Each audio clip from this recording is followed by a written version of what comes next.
você trouxe a sua Bíblia, por favor, Mateus capítulo 25. Mateus capítulo 25.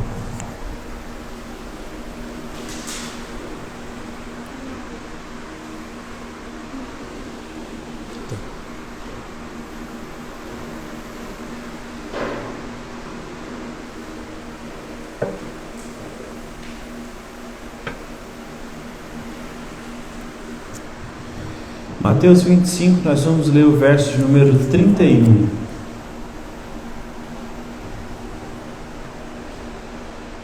Mateus 25, 31 diz assim: Quando o Filho do Homem vier em sua glória com todos os anjos, assentar-se-á em seu trono de glória celestial.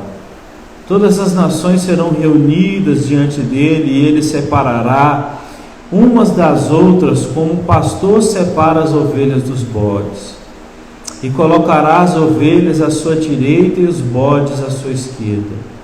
Então o rei dirá ao que estiver à sua direita: Venham, benditos de meu Pai, recebam como herança o reino que lhes foi preparado desde a criação do mundo. Pois eu tive fome e vocês me deram de comer, tive sede e vocês me deram de beber, fui estrangeiro e vocês me acolheram, necessitei de roupas e vocês me vestiram, eu estive enfermo e vocês cuidaram de mim, eu estive preso e vocês me visitaram. Então os justos lhe responderão: Senhor, quando é que nós te vimos com fome e te demos de comer, ou com sede e te demos de beber? Quando te vimos como estrangeiro e te acolhemos, ou como necessitado de roupas e te vestimos? Quando te vimos enfermo ou preso e fomos te visitar? O rei responderá: digo-lhes a verdade, o que vocês fizerem a algum dos meus menores irmãos, a mim o fizeram. Então ele dirá aos que estiverem à sua esquerda: malditos, apartem-se de mim para o fogo eterno, preparado para o diabo e os seus anjos. Pois eu tive fome e vocês não me deram de comer, tive sede e não me deram de beber, fui estrangeiro e vocês não me acolheram, necessitei de roupas e vocês não me vestiram, estive enfermo e preso e vocês não me visitaram. Eles também responderão: Senhor, quando te vimos com fome, ou com sede, ou estrangeiro, ou necessitado de roupas, ou doente, ou preso, e não te ajudamos? E ele responderá: digo-lhe a verdade, o que vocês deixaram de fazer a algum desses mais pequeninos, também a mim deixaram de fazer. A estes irão para o castigo eterno, mas os justos para a vida eterna. Ok? Vamos orar então, vamos falar desse texto. Senhor, que o Senhor possa iluminar o nosso coração, aumentar a nossa fé, que a palavra pregada, Senhor Deus, seja para nós,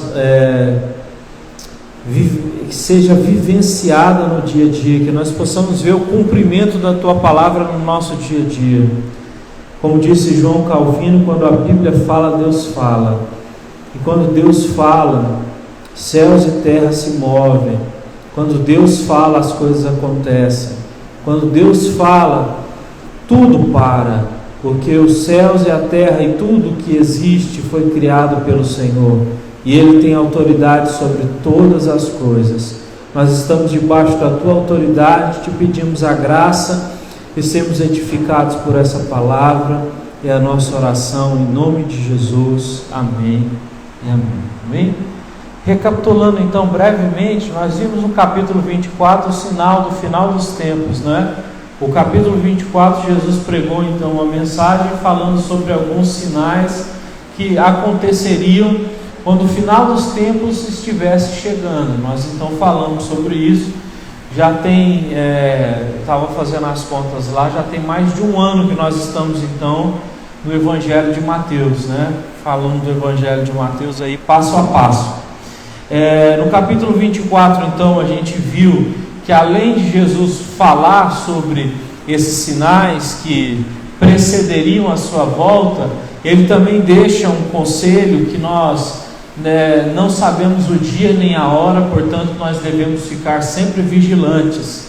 E aí, entrando no capítulo 25, já começa com duas parábolas. A primeira é sobre vigilância, novamente Jesus batendo nessa tecla, e eu sempre gosto de falar isso, o que Jesus repete é porque tem valor muito grande, porque ele fala uma vez só, se repete é porque tem um valor altíssimo. Então, na parábola das 10 virgens, que nós falamos aqui também, nas quartas passadas, a gente aprendeu que Cristo disse que nós não saberíamos a hora que ele ia voltar, por isso deveríamos ficar vigilantes, porque as 5 virgens imprudentes, elas não entraram no reino dos céus, justamente por causa que eram nécias, eram imprudentes. E também a gente viu no último culto de quarta-feira a parábola dos talentos, nos mostrando que Deus quer que nós estudemos a palavra dele, que ele quer que nós trabalhemos segundo a vontade dele, segundo a palavra dele, que nós continuemos trabalhando para o reino até que ele volte. Então, até que ele volte, nós devemos estar trabalhando para o reino dos céus. Aqui então, no texto que nós acabamos de ler, entrando nele, não é uma parábola. Aqui de fato Jesus ele está usando um argumento verbal que se chama símile. Símile é um argumento que tem uma semelhança com a realidade. Então não é uma metáfora, não é uma parábola, é uma símile, e Jesus está falando sobre algo muito semelhante ao que vai acontecer na sua volta. E eu quero alertar os irmãos desde então, porque esse texto aqui é um texto um pouquinho complicado. Algumas pessoas fazem mau uso desse texto, porque como a gente lê aqui, parece que Jesus está dizendo que as pessoas que vão ser salvas são aquelas que estão ajudando os necessitados. Dá essa impressão. Mas quando você vai olhar de fato o texto, que começa dizendo que o Senhor separará com a sua mão direita as ovelhas e com a sua mão esquerda os bodes, você vai ver que ali já está falando sobre uma salvação que não é por méritos, não é por obras. É uma salvação que de fato acontece porque pelo dom de Deus, é um dom gratuito do Senhor. Então essa separação acontece, e eu acredito que o texto ele está numa ordem perfeita para a gente entender isso. Então esse texto aqui não dá margem para alguém dizer que alguém é salvo porque faz boas obras. Ninguém é salvo porque faz caridade. Nós fazemos caridade porque já fomos salvos. Deus transformou o nosso coração e nos deu fé, nos deu amor, nos deu generosidade, e a gente faz o bem a essas pessoas porque primeiro Deus nos deu a salvação, Deus nos deu a fé, Deus nos deu a graça. Então esse texto aqui não está contrariando o texto de Efésios. Esse texto aqui não está então dizendo para nós que as boas obras levam alguém para o céu. Vamos lá passo a passo então, verso de número 31.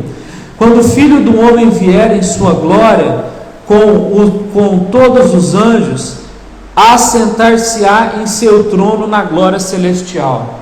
Primeira coisa que você precisa entender é que quando Jesus voltar pela segunda vez, ele vai voltar com seus santos anjos.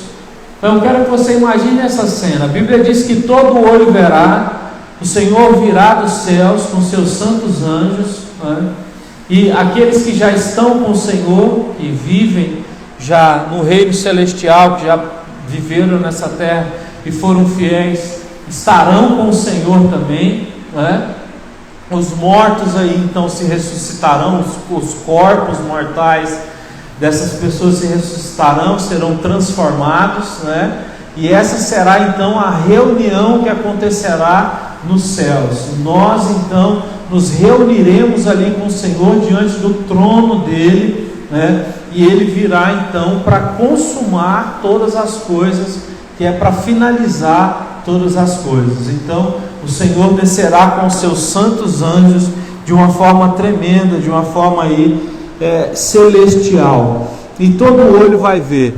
Agora, como isso vai acontecer, não tem como explicar o certo. deixa eu dizer uma coisa, não sei se alguns já ouviram falar sobre isso, mas tem muita gente hoje em dia que defende a terra plana, né? E diz que a única forma de Jesus voltar e todo olho ver é a terra ser plana.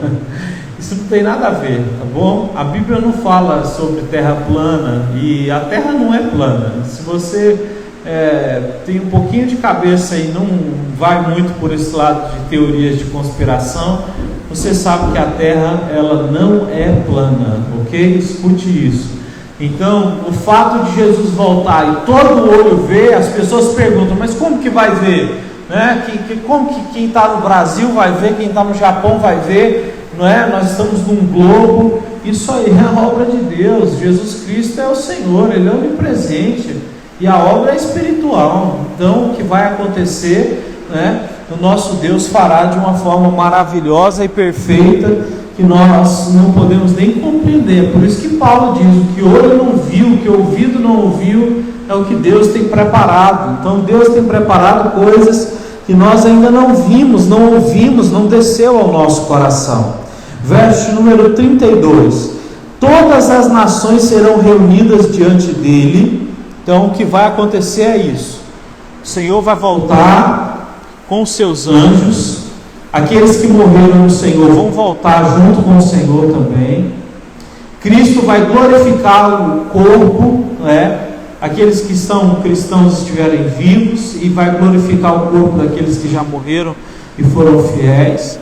E nós vamos ser colocados diante de um tribunal, né?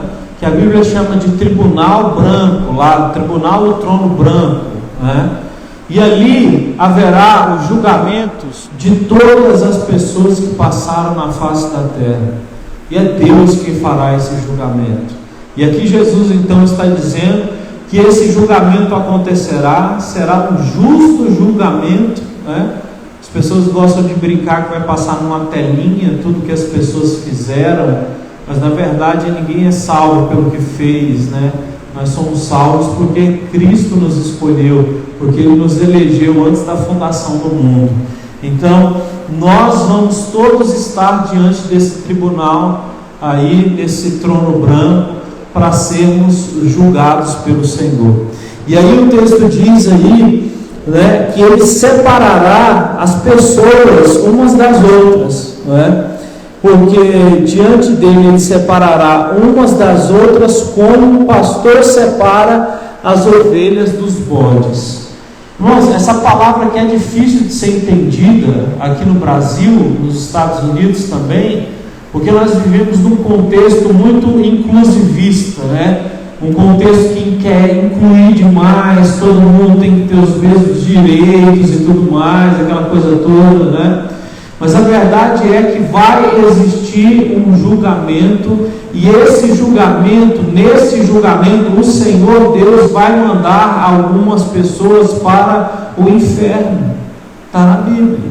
Agora tem gente que não gosta que se fale isso, né? Se você não gosta que fale isso, procure uma igreja então que prega só o que você gosta de ouvir. Mas a Bíblia diz que o inferno existe e que o Senhor, como um pastor, com a sua mão separará, com a mão direita colocará as suas ovelhas de um lado e com a mão esquerda colocará os bodes. Existe então, um julgamento que acontecerá. Nós não estamos vivendo a revelia, podendo fazer o que quiser, e no final de tudo todo mundo vai para o mesmo lugar e todo mundo vai desfrutar da mesma paz. A Bíblia não fala sobre isso. Essa doutrina se chama universalismo. Universalismo é: o universo inteiro está debaixo do amor de Deus, e Deus é só amor e vai colocar todo mundo no céu. Isso não é verdade. Jesus Cristo, Ele é o Filho de Deus e teve que vir na terra para pagar o preço pelos pecados dos eleitos.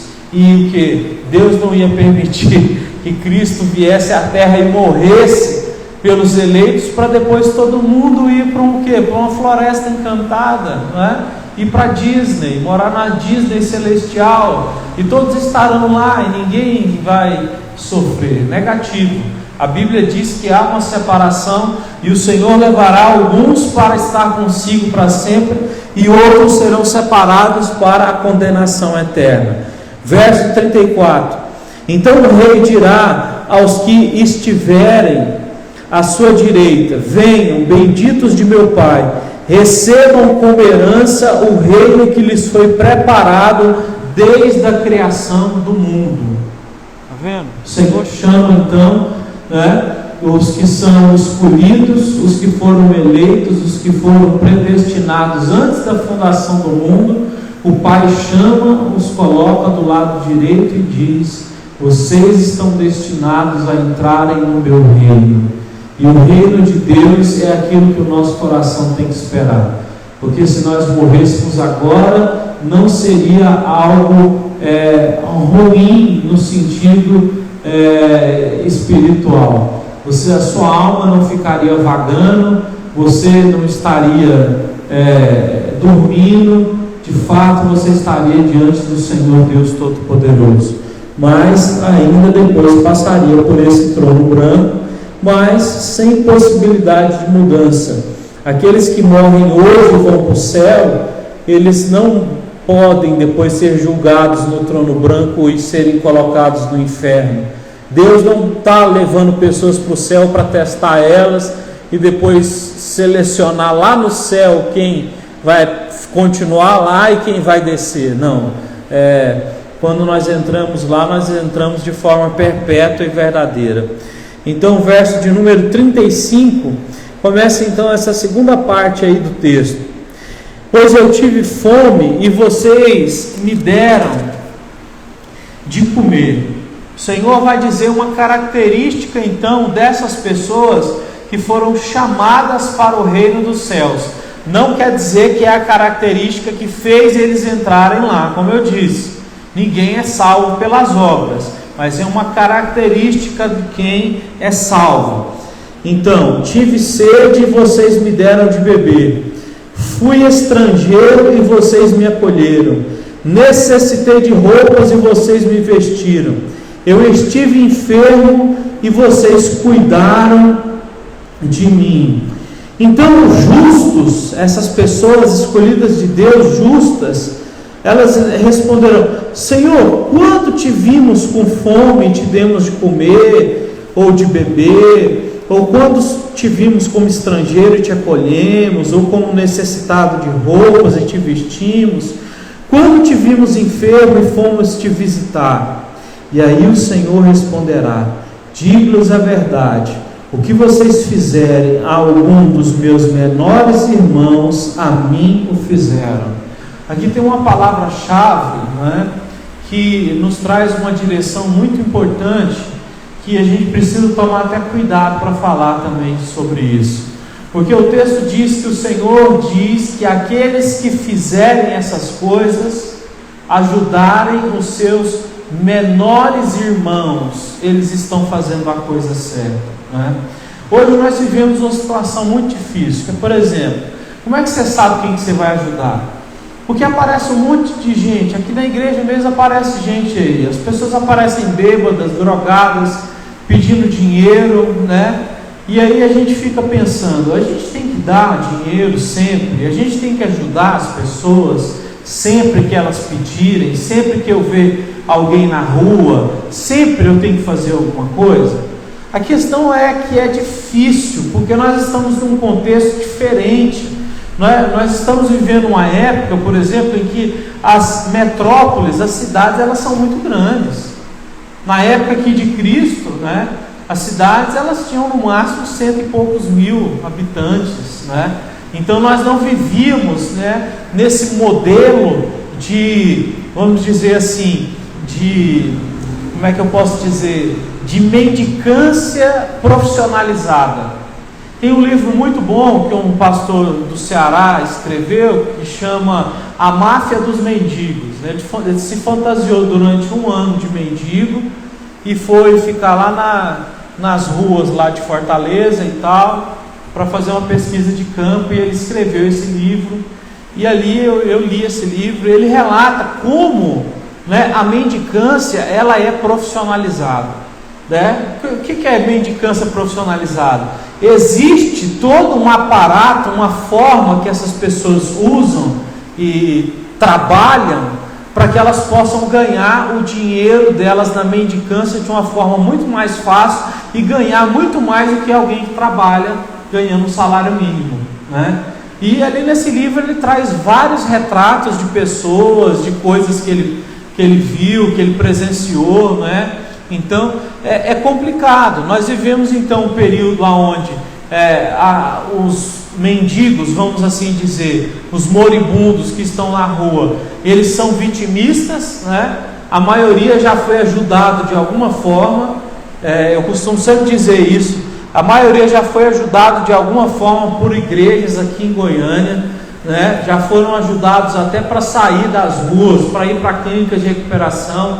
Uma vez numa igreja que nós fazíamos parte, nós tiramos da rua 10 mendigos, né? Deu um emprego para todos, e aquela casa do governo lá, aquela casa que o governo dava, não sei como é que é o nome, Minha Casa Minha Vida lá, deram a casa para as famílias morarem. O que aconteceu? 3 meses depois tinham abandonado a casa e voltado para as ruas. Por quê? Porque é mais fácil viver na rua. Quando eu e você olhamos para um mendigo, a gente o quê? A gente olha e diz assim: nossa, mas que vida é essa? Isso aí é cruel demais. Só que o que eu vou te falar parece ser duro, mas não é. Olha, tudo nessa vida você se acostuma. E viver na rua, certo? Usando droga, sentado, pedindo dinheiro para você comprar sua comida a hora que você quiser, né? Dormir aonde você quiser, não ter compromisso e disciplina com nada, não ter, né, compromisso, obrigação nenhuma, é fácil demais. Esse pastor que escreveu esse livro, ele relata que muitos que ele conversou, que ele trocou ideia na rua, tinham casa, só que não queria voltar para casa, porque era mais fácil viver na rua, era mais cômodo, não tinha responsabilidade de pagar luz, não tinha responsabilidade de pagar água, não tinha responsabilidade de comer, de comprar comida, tudo era mais fácil, né? Então o que eu estou querendo dizer é que, olha, não estou dizendo que Jesus não quer que a gente ajude os pobres, eu estou dizendo só que a gente sabe, você já sabe, tem muita gente que fica com essa dúvida na mente: meu Deus, será que se eu não ajudar eu estou pecando? A pessoa ali parece que está pobre, precisando. Hoje em dia a gente vive um contexto muito difícil, de pessoas que usam os próprios filhos, mulheres, homens que vão para a rua e põem os meninos para mendigar e ficam lá sentados, vira tipo uma quadrilha, né? Uma quadrilha de pedir dinheiro e tudo mais. Então, isso existe nos montes. Então, aqui Jesus disse: vocês me visitaram, vocês me deram de comer, vocês foram me ver quando eu estava enfermo, quando vocês fizeram isso aos meus menores irmãos. Quando Jesus fala irmãos, ele está falando sobre aqueles que aceitaram a fé. Então uma coisa é importante: a primeira coisa que a igreja deve fazer é pregar o evangelho, ao invés de sair dando comida para todo mundo que precisa na rua. No sentido de que, o que eu estou querendo dizer é que tem muita gente que está na rua, como eu acabei de dizer, que não precisava estar lá, que já teve a oportunidade de sair de lá, mas que não quis. Então o que eu estou querendo dizer? Que você simplesmente fazer um trabalho social, igual eu vejo muita gente fazendo, um trabalho social onde você só dá roupa e comida e não prega Jesus Cristo e não fala do nosso Deus, isso não vale muita coisa não. Isso não transforma, isso não muda, não é, a alma, isso não tira uma pessoa da rua, isso não tira uma pessoa dos vícios, isso não tira uma pessoa então dessa situação de mendicância, né? Mendicância, uma situação de viver na sarjeta. Então isso é uma coisa muito séria. Pregue para que você tenha irmãos que estão na rua, mas que nós vamos lutar para ajudar. E todas as igrejas deveriam ter um trabalho forte para ajudar essas pessoas. Como você tem um trabalho forte para ajudar quem necessita?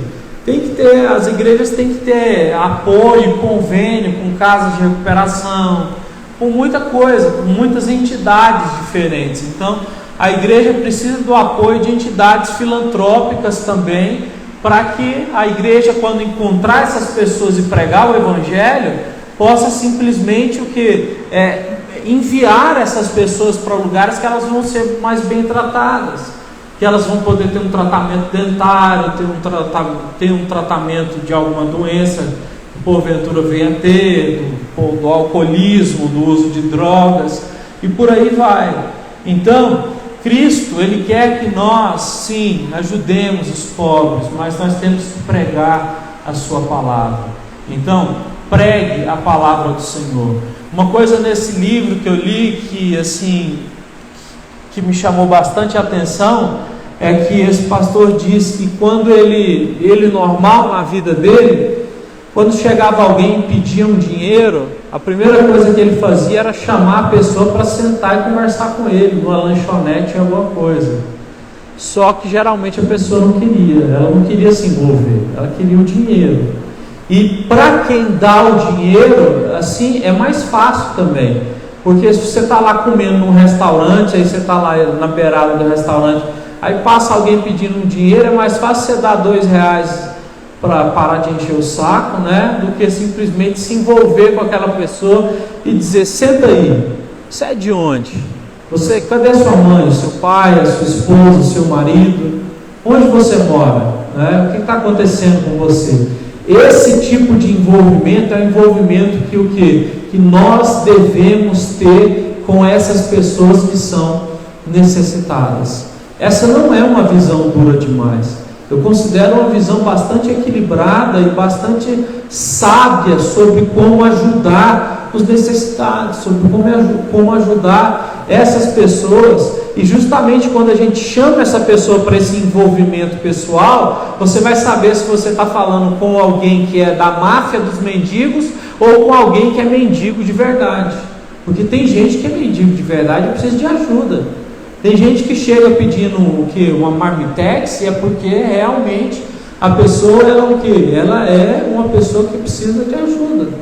Então, quando nós chamamos para esse pequeno relacionamento pessoal, e a gente pode, se a gente ter essa rede de ajuda para encaminhar essas pessoas, a gente vai saber quem quer e quem não quer sair da rua, porque é aí que está o negócio. A maioria não quer, e a gente precisa entender isso. Então Jesus disse que quando nós visitarmos os pequenos irmãos, os menores, nós estaremos visitando Ele.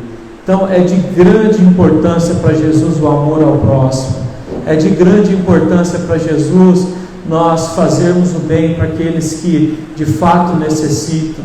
Lá em Provérbios tem um texto que diz assim: quem ajuda o pobre empresta ao Senhor. Então nós temos que o quê? Nós temos que olhar e conseguir distinguir quem são esses pobres de verdade, meus irmãos. Nós vivemos num mundo de aparência. Tem outro texto lá em Provérbios que diz assim: tem alguns que fingem que tem muita coisa, mas não tem nada. E tem outros que o quê? E tem outros que tem muita coisa. Como é que é? Eu falei, tem muitos que não tem nada e fingem que tem alguma coisa. E muitos que tem muita coisa e fingem que não tem nada. Então, assim, nós vivemos num mundo assim. Tem muita gente que tem as coisas, mas o que? Ninguém sabe, ninguém mostra, né? A gente já viu aí essas notícias na televisão, mendigos que chegam de carro para pedir esmola, né? Para o carro, estaciona o carro nas esquinas e vai pedir esmola nas grandes ruas.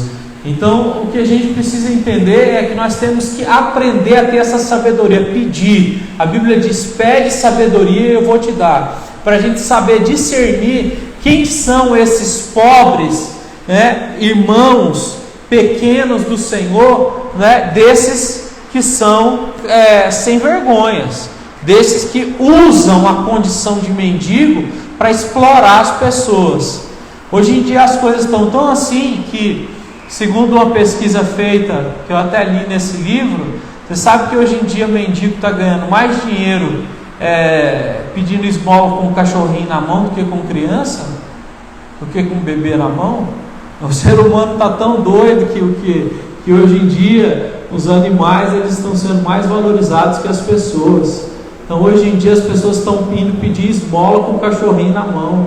Por quê? Porque gera compaixão no coração das pessoas, e tem gente que dá por causa do cachorrinho. Então isso é uma coisa que acontece e é terrível. Então saiba discernir quem são os pobres e quem não são os pobres. Você lembra daquele caso ali de Jesus, que a mulher derramou o perfume nos pés dele? Judas falou: mas derramou o perfume, é 200 denários, vale aí mais da metade de um ano de trabalho, mais da metade de um ano de trabalho, e jogou o perfume tudo no pé das mulheres, tudo no pé de Jesus. Aí Jesus disse: os pobres vocês terão com vocês, o que essa mulher aqui fez foi nobre, né? Então ali Jesus estava discernindo o que tinha que ser feito. Naquele momento era necessário que aquilo ali fosse feito, que aquele perfume fosse jogado nos pés, né, de Cristo. Então não foi desperdício de dinheiro, e nenhum pobre ficou sem comer porque aquele dinheiro não foi gasto comprando comida. Está entendendo? O que eu estou dizendo para você hoje é que nós precisamos orar para que Deus nos dê capacidade de discernir essas coisas de forma espiritual, não é? Um discernimento de espírito para captar a situação e saber aonde se envolver e saber como ajudar as pessoas. Isso é maravilhoso, porque na verdade a generosidade e a ajuda ao próximo é uma das coisas mais importantes, não é, que as Escrituras nos ensinam e que nós devemos fazer. A segunda parte diz, verso de número 40: o rei responderá, digo-lhes, verso 41, desculpa, já estamos na reta final. Então ele dirá aos que estiverem à sua esquerda: malditos, apartem-se de mim para o fogo eterno, preparado para o diabo e os seus anjos. Pois eu tive fome, vocês não me deram de comer, tive sede, vocês não me deram de beber, fui estrangeiro e vocês não me acolheram, necessitei de roupa, vocês não me deram, tive enfermo e não foi me visitar, preso e não foi me visitar também. E eles responderão: quanto que aconteceu esse tanto de coisa e a gente não viu? E ele responderá: digo-lhes a verdade, o que vocês deixaram de fazer a algum desses pequeninos, também a mim vocês deixaram de fazer. Então a gente tem que tomar cuidado com uma coisa. Isso aqui é um chamado de Deus para nós tomarmos cuidado com a avareza. Às vezes nós deixamos de ajudar quem precisa, às vezes nós deixamos de fazer quando tem que ser feito, e aí é que está o negócio, né? Então aqui o grande sinal desse texto é que existem muitos pequeninos que precisam de ajuda, que precisam ser visitados, que precisam o quê? De ajuda, como ali. Lembra do bom samaritano? O homem foi o quê? Assaltado e deixado ali agonizando na beira da estrada, tinha apanhado, sido espancado. O bom samaritano pegou ele, colocou ele em cima do cavalo, ou de qualquer animal que seja, levou ele para o hospital e disse: cuida dele que eu vou pagar toda a despesa aqui do que está acontecendo. É isso que a gente tem que entender. A gente precisa ter essa percepção. Nosso coração precisa estar livre da avareza, a gente precisa estar livre, né, desse sentimento de posse, de amor pelo dinheiro, para a gente não deixar passar essas oportunidades. Porque a verdade é que alguém que foi eleito por Deus, alguém que Deus chamou, alguém que é convertido, consegue discernir quem de fato precisa. Essa é a questão. Então aqui a gente encontra nesse texto Jesus dizendo que o quê? Que tem como discernir quem precisa e quem não precisa, não é? Tem como você discernir e ajudar aqueles que estão em dificuldade. E isso é uma obra muito grande. É isso que Deus espera de nós. É isso que o que Jesus fez, não é? Quando ele o que curou os leprosos, tocou nos leprosos, quando ele curou pessoas. É isso que ele ensinou os discípulos a fazer. É isso também que é o que a igreja primitiva fez, ajudando que as viúvas e os órfãos, né? Que eles não tinham o que comer, porque não tinha trabalho para a mulher nem para a criança. Então a igreja era que dava a comida para eles, e aí eles foram lá e nomearam diáconos. Atos capítulo 7, Atos capítulo 6, e eles nomearam diáconos então para distribuir a mesa das viúvas e dos órfãos e cuidar deles. Então, meus irmãos, a palavra de Deus para nós hoje é: Jesus Cristo, Ele vai voltar, céu existe, inferno existe, e outra coisa, não deixe passar a oportunidade de ajudar de fato aquilo que Deus tem colocado para você ajudar. E tome cuidado com os que são salafrários. Os que são salafrários não merecem nenhum tipo de apoio, nenhum tipo de ajuda, e nós não podemos o que? Patrocinar gente salafrária. Então a gente tem que tomar muito cuidado com isso. Vamos fazer uma oração a Deus. Você pode se colocar de pé então nessa noite, por gentileza?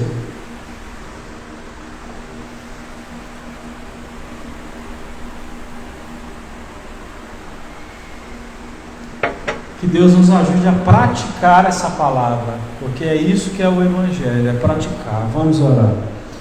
Senhor nosso Deus, nós oramos a Ti nesse dia te agradecendo, porque a segunda vinda acontecerá e não tem quem possa impedir.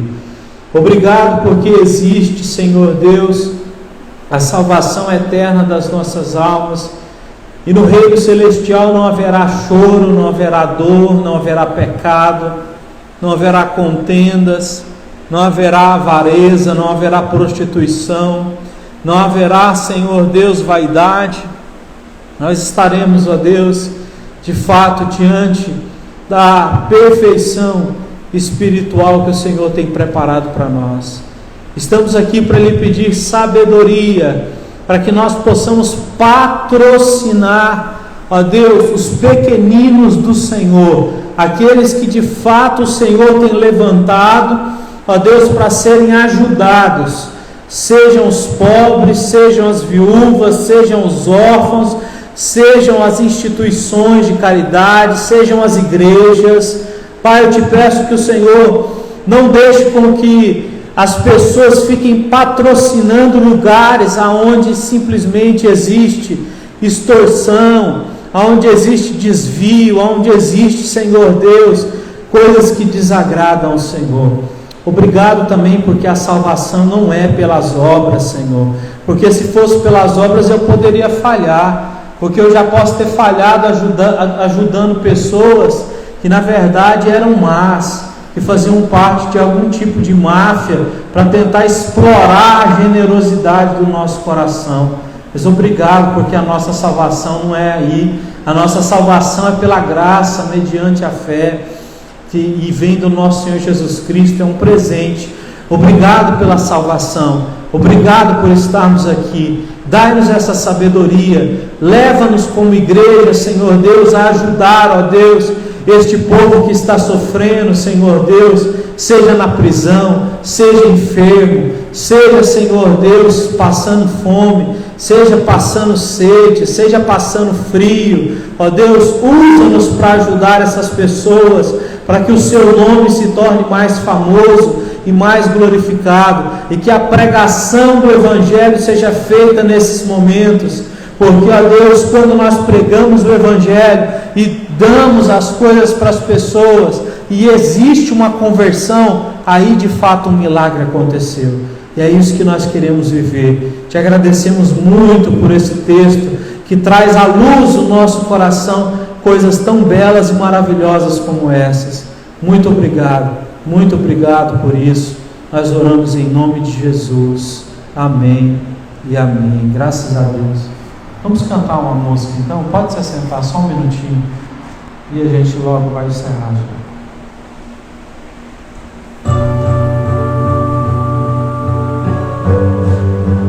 Nós vamos participar das ofertas, das contribuições. Se você quiser contribuir, ajudar, faça isso, por favor. Que Deus abençoe a sua generosidade, que Deus abençoe a sua fé no trabalho da igreja.